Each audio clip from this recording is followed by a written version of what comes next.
তিলে তিলে গড়া এই সুখের সংসারটা আজকে আগুনে পুড়ে সব শেষ হয়ে গেছে, একেবারে তছনছ হয়ে গেছে।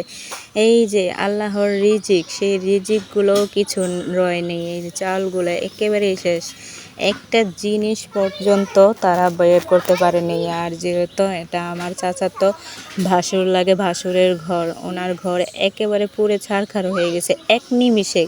গ্যাসের আগুন থেকে একেবারে শেষ হয়ে গেছে, কিছুই রয়নি। একমাত্র মূল্যবান সম্পদ ওনার সন্তানটাই জীবিত নিয়ে বের হতে পেরেছে, আর কিছুই বের হতে পারেনি। যেহেতু ভাবির হাজব্যান্ড ঢাকায় চাকরি করে, তার জন্য উনি একা খুবই অসহায়ের মতো পড়ে গেছে। ভাবি একেবারে কিছুই বার করতে পারেনি, একের জিনিসের কিছু অংশ বাদ রাখেনি, সব পুড়ে ছারখার হয়ে গেছে। কি বলবো, বলার ভাষাই পাচ্ছি না, সব ভাষা হারিয়ে ফেলেছি।